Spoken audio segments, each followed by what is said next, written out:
abangan nyo po yung sunod naming upload. Maraming salamat at eto, gaya na aking sinabi kanina, on hand si Daddy Frankie ngayon dito kasi magulo. Hindi pa kami nakakaigihan ni Foreman paano magiging kontrata ng paggawa.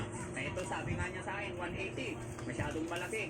Eh, sabi niya, baka tataas pa daw. Depende pa sa mga demand. Kasi nga, habang tinatanggal namin yung mga gamit, gaya nitong poste na to, nung una namin pasyal ni Foreman dito, akala namin hindi na matatanggal. Yun pala, may anay na po sa ilalim. So, isa rin yun na isi-secure natin mga kababayan na hindi po pwede na ilagay sa alanganin. Gusto namin maayos pag umalis kami dito, walang magiging problema. Di ba, Foreman? Pag nakita ng alanganin, huwag nating ipasok. No? Tanggalin natin yung mga anay. No? Kaya maraming salamat mga kababayan. Hanggang sa susunod na upload ng Team Daddy Frankie, abangan nyo po yung update namin sa bahay ni Ate Dangdang. God bless po sa atin lahat. Mabuhay po.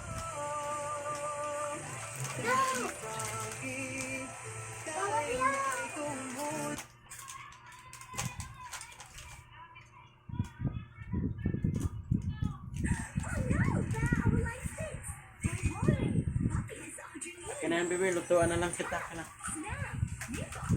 Luto na sila na magluto. Si baby, ibigay mo na muna kasi para hindi mag... Huwag na da. Ayan na. Ayoko naman da.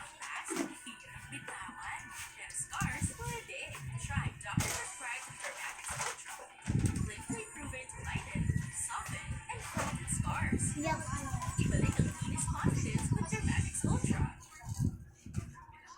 Sir, ma'am, patulong po sa inyo. Pagbiling pagkain sa taas. Salamat po and God bless. Mahal kami ng Diyos. May aso din sila mga kababayan.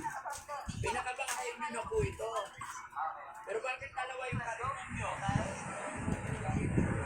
Bakit na pati guys? Marami Nabuto kayong mo si gamit. Daya.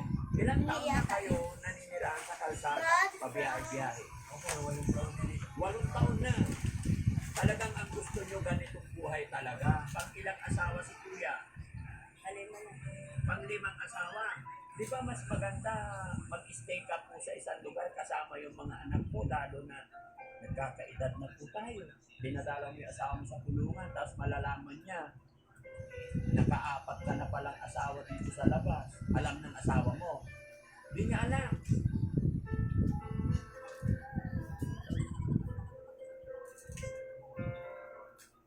Daddy Frankie, tayo na'y tumulong.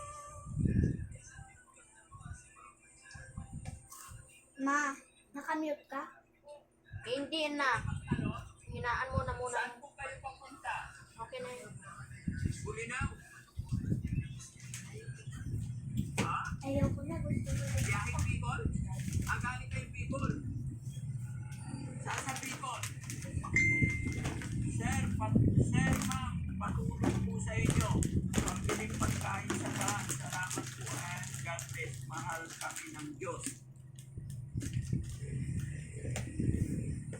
Taga Bicol po kayo?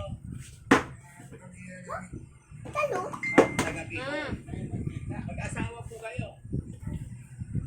Gaano na kayo katagal Nasa sa ano? biyahe? Nasa nandiyan na. Ha? Bakit mas pinipili nyo pong mag-biyahe-biyahe?